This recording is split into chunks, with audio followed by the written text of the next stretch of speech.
Dear audience, Assalamu alaikum. Dear audience, Juki MEB 3200CS এই মডেলের latest ভার্সনের eyelet whole swing মেশিনের কিভাবে নতুন একটি প্যাটার্ন সেট আপ করবেন এই বিষয়ে A to Z খোলামেলা আলোচনা করব এই ভিডিওতে। তো ডিয়ার অডিয়েন্স, এই ভিডিওটি পাঠিয়েছেন স্বপন ইঞ্জিনিয়ারিং ইউটিউব চ্যানেলের অনার স্বপন ভাই। আপনারা চাইলে এই স্বপন ইঞ্জিনিয়ারিং ইউটিউব চ্যানেলটি ভিজিট করে আসতে পারেন এবং তার ভিডিওগুলো দেখতে পারেন। যদি ভিডিওগুলো ভালো লেগে থাকে তাহলে অবশ্যই তার চ্যানেলটি সাবস্ক্রাইব করে রাখবেন। তাই এই কন্টেন্টটি উপস্থাপন করেছেন স্বপন ভাই, আমরা শুনবো তার মুখ থেকেই। আসসালামু আলাইকুম সবাইকে, আশা করি সবাই ভালো আছেন। আজকে আমি আপনাদেরকে গার্মেন্টস ট্রেডে ব্যবহৃত একটি জনপ্রিয় ব্র্যান্ড জুকি, এই জুকি ব্র্যান্ডের একটি eyelet whole machine MEV 3200C এই মডেলের মেশিনটিতে কিভাবে আপনারা সহজেই প্যাটার্ন করতে পারবেন এই নিয়ে বিস্তারিত আলোচনা করব। তো যারা কিনা আমার ভিডিওটি কমপ্লিটলি দেখবেন তারা অবশ্যই এই মেশিনে কিভাবে প্যাটার্ন করতে হয় জেনে থাকবেন। তো ভিউয়ার্স, আমরা মূল ভিডিওতে চলে আসি। তো শুরুতেই আমরা একটি 20 নাম্বার প্যাটার্ন নিয়ে নিলাম। এই প্যাটার্নটিতে আমাদের সুইং স্পিড দেওয়া আছে 2000 এবং আমাদের হোলের লেন্থ দেওয়া আছে 22.5 মিলি। তো এখন এই মেশিনটিতে আমাদের ডিসপ্লেতে যে অপশনগুলো আছে এইগুলো নিয়ে আমি আজকে মূলত আলোচনা করব। তো শুরুতেই 1 নম্বরে S1-এ সুইং স্পিড দেওয়া আছে, S2-তে আমাদের হোলের লেন্থ দেওয়া আছে, এরপর S3-তে আমাদের কাট স্পেস দেওয়া আছে অর্থাৎ মাঝখানের গ্যাপটা দেওয়া আছে। এরপরে আমাদের অপশনে হচ্ছে S4, এখানে স্টিচ স্পিড অর্থাৎ সেলাই ঘন পাতলা। এরপরে আমাদের S5-এ আছে আমাদের আইএ অর্থাৎ উপরে রাউন্ডে কয়টি সেলাই আমরা দিতে চাই। তো এরপরে আমাদের আছে টেনশন, নিডেলের টেনশন, এবং এরপরে আবার টেনশনে চাপ দিলে আসে লুপারের টেনশন।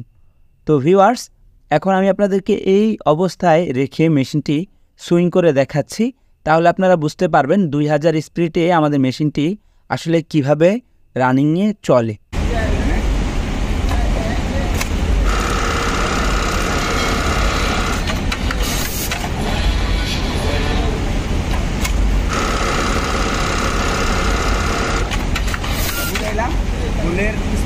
ভিউয়ার্স, এখন আমি 2টা হোল করে আপনাদেরকে দেখালাম এবং আপনারা শুনতেই পাচ্ছেন যে মেশিনটি কতটুকু গতিতে চলতেছিল। তো এখন আমি সুইংয়ের স্পিডটা একটু কমিয়ে এখন 2000 থেকে 1500 রাখবো। এখন আপনাদেরকে আমি আবার 2টি হোল করে দেখাতে চাই, তাহলে আপনারা বুঝতে পারবেন।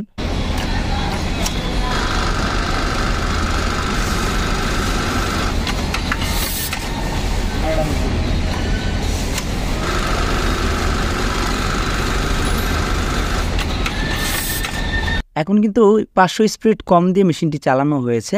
তো এরপরে যে অপশনটি আমরা দেখব এখন হচ্ছে হোলের লেন্থ, S2-তে আছে। তো এই হোলের লেন্থ আমরা এখন 22.5 থেকে কমিয়ে 19 মিলিতে রাখবো। এখন আমি আপনাদেরকে হোল করে দেখাই, তাহলেই আপনারা হোলের লেন্থ দেখলে বুঝতে পারবেন যে আমাদের হোলের লেন্থ কমেছে। তো আমরা 2 নাম্বার অপশনে যেয়ে আমাদের হোলের লেন্থটা কমাবো। তো এখন আমি আপনাদেরকে একটু কাছ থেকে দেখাই, তাহলেই বুঝতে পারবেন।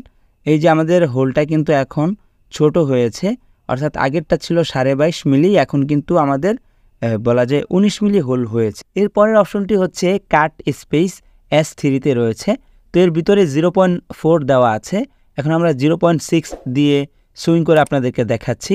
তো আমরা এই ভিতরের গ্যাপটা কমানো বাড়ানোর ক্ষেত্রে এই অপশনটি ব্যবহার করে থাকি। যদি কিনা নাইফ পরার পরে আমাদের সেলাই কেটে যায় তখন আমরা এই স্পেসটি বাড়িয়ে দিই। এখন কিন্তু আমার মাঝখানে অনেকটা স্পেস বেড়ে গেছে, যার কারণে কিনা আমি দেখতেই পাচ্ছি আমার সুইং চারপাশে ঠিকঠাক আছে এবং মাঝখানের রয়েসটাও বেশি আছে। যদি কিনা আমাদের কন্ট্রোলার প্রবলেম ধরে তাহলে আমরা আরেকটু কমিয়ে দেব, কিন্তু আমি আপনাদেরকে ভিডিওটি বোঝানোর স্বার্থে আমাদের মাঝখানের স্পেসটা একটু বাড়িয়ে আপনাদেরকে ভিডিওটি করে দেখাচ্ছি।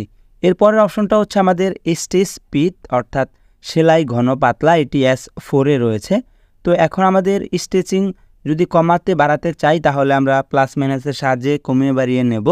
তো যদি প্লাস দিই আমরা অর্থাৎ আমরা বাড়াতে চাই তাহলে কিন্তু আমাদের স্টিচ পাতলা হবে, আর যদি কিনা আমাদের কমাতে চাই কমানো হয় তাহলে কিন্তু আমাদের স্টিচ ঘন হবে।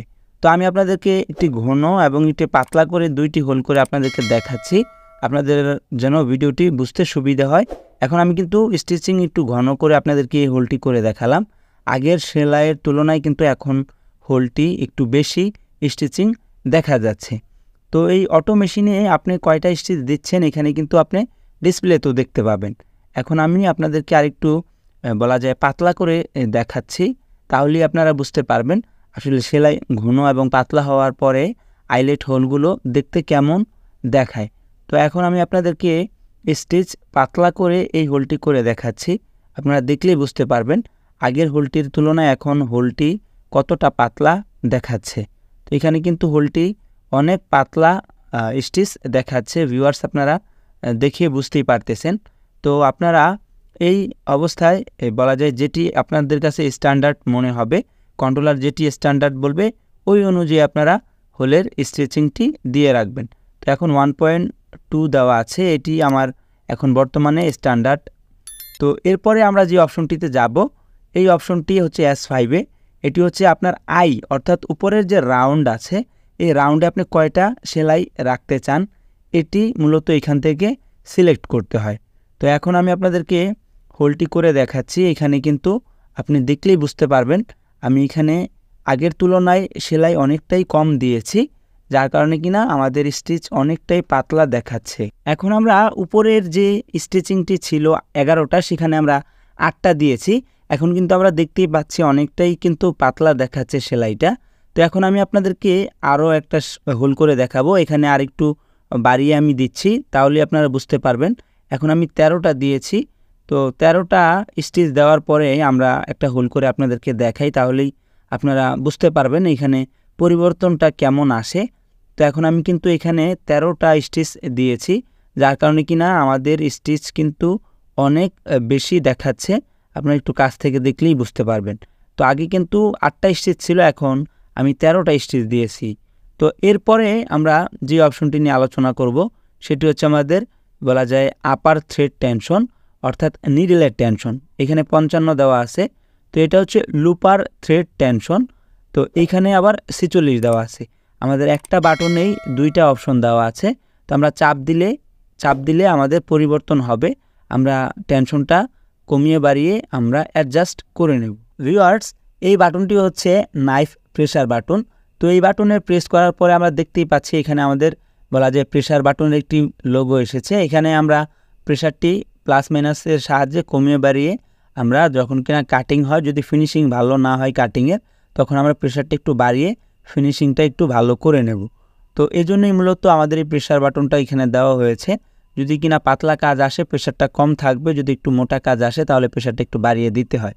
তো ভিউয়ার্স, আমি আপনাদেরকে আজকে এই আইলেট হোল মেশিনের একটি বেসিক প্রোগ্রাম নিয়ে হাজির হয়েছিলাম।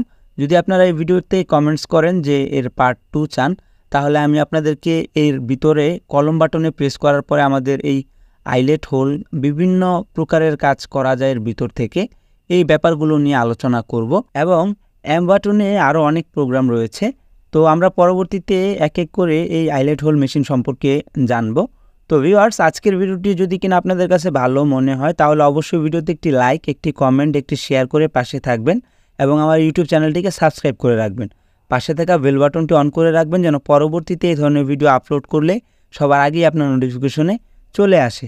আর যারা কিনা ফেসবুক থেকে দেখতেছেন অবশ্যই পেজটিকে ফলো দিয়ে রাখবেন। তো সবাই ভালো থাকুন, সুস্থ থাকুন, সবাইকে আসসালামু আলাইকুম।